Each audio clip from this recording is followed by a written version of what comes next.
Most couples get their marriage green card denied not because their marriage is fake, but because they had no idea how much the rules changed. And by the time they figure that out, they're already sitting across from an immigration officer wondering where it all went wrong. My name is Henry Charles, and this is US News 24. In the next few minutes, I'm going to tell you exactly what's different in 2026, what immigration officers are really looking for, and what you need to do right now to protect your case. Let me be direct with you.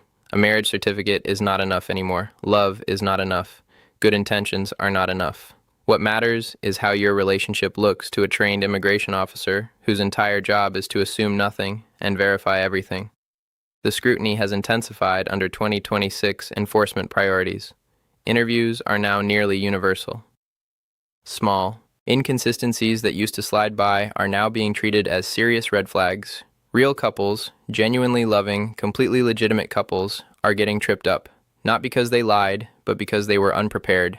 Here's how the process is supposed to work. When a U.S. citizen or lawful permanent resident marries a foreign national, they can sponsor that spouse for a green card, permanent residence in the United States. If the marriage is less than 2 years old when the green card is approved, the foreign spouse receives a conditional green card valid for only 2 years, not 10.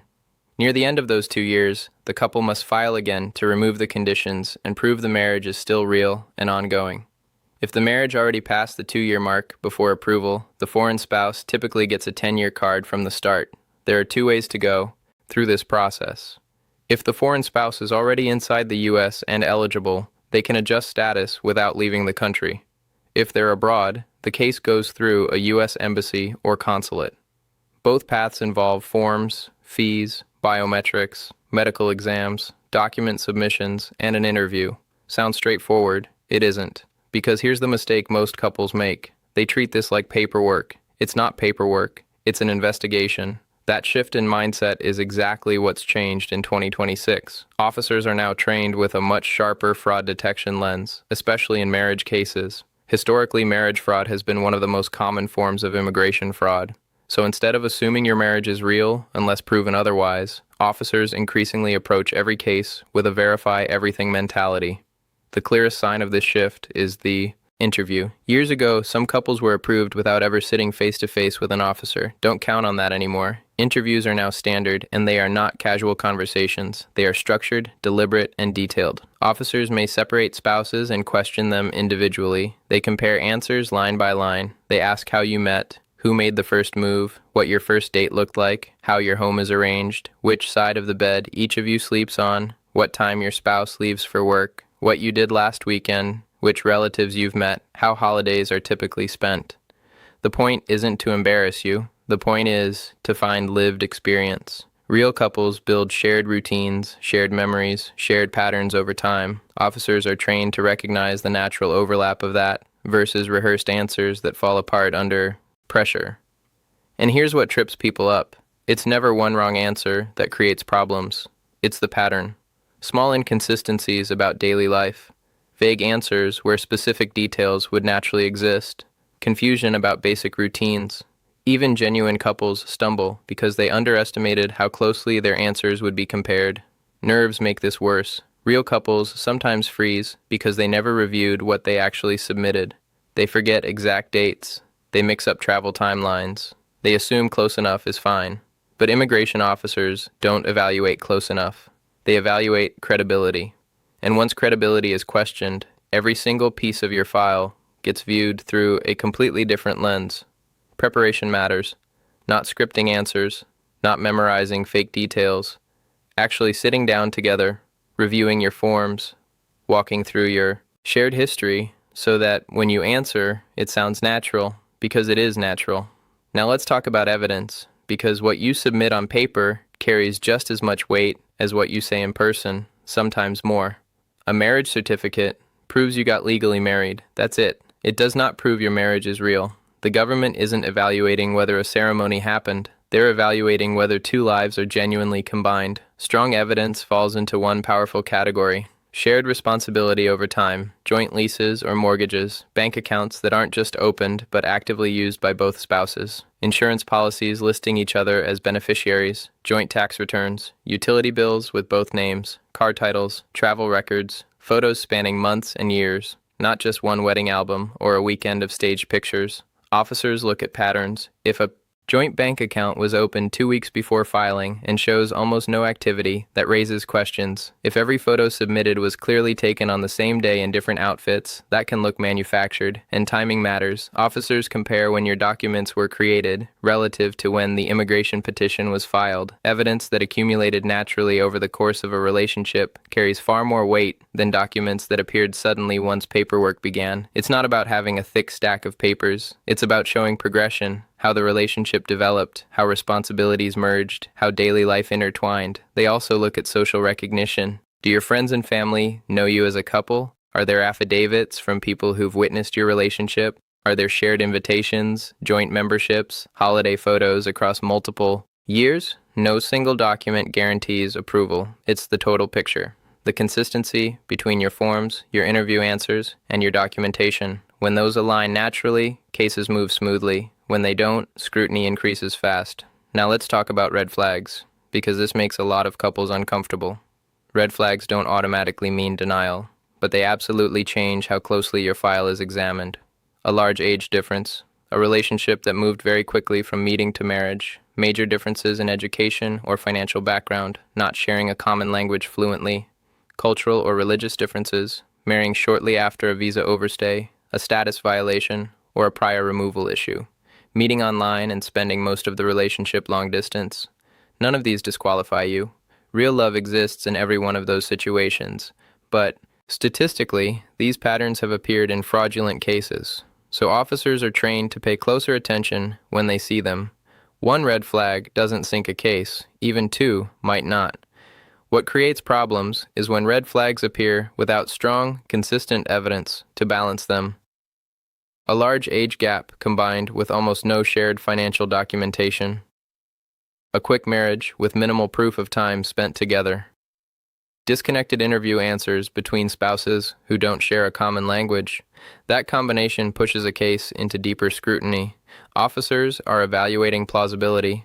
Does this relationship make sense when viewed as a whole?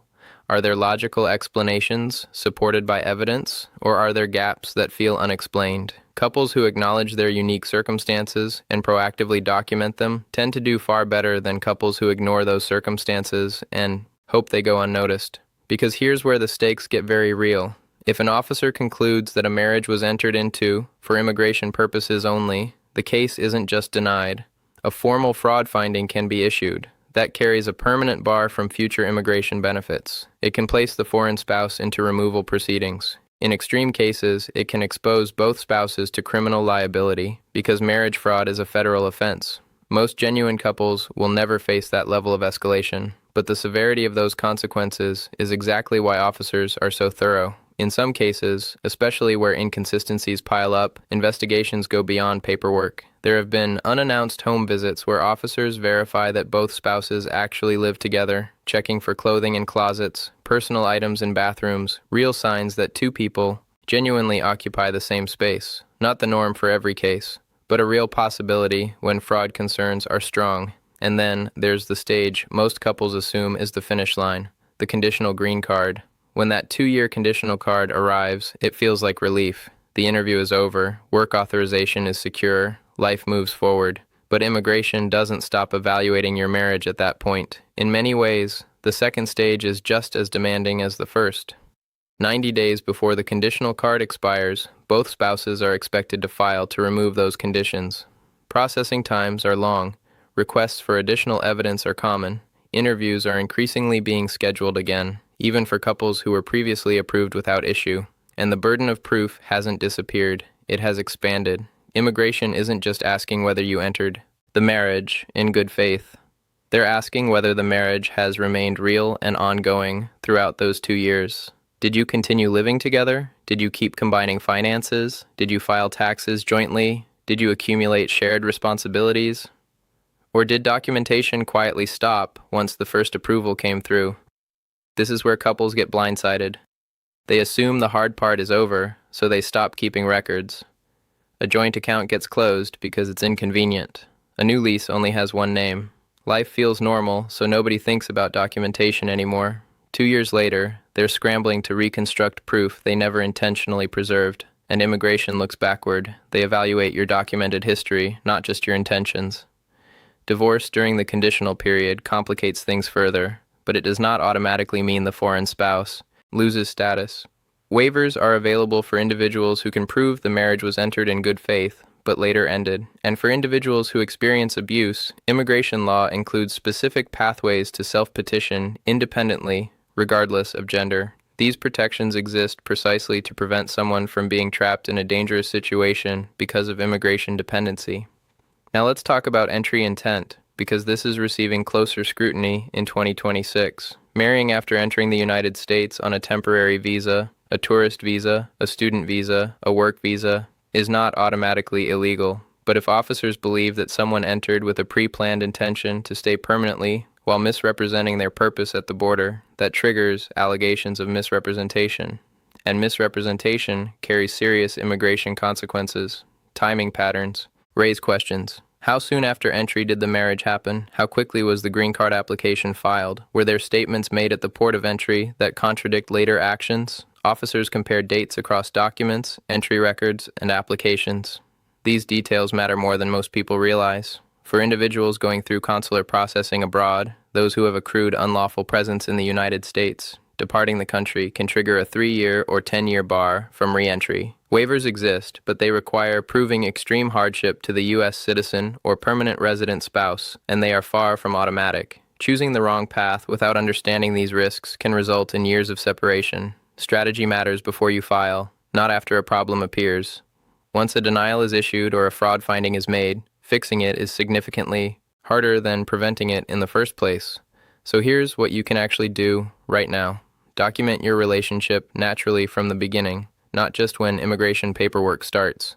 Keep photos from ordinary days, not just weddings and vacations. Save travel confirmations. Keep records of shared plans. If you live together, maintain documents showing both names tied to the same address. If you're long distance, preserve communication history showing progression over time. You're not building a performance. You're preserving a timeline. Be completely honest on every form and in every interview.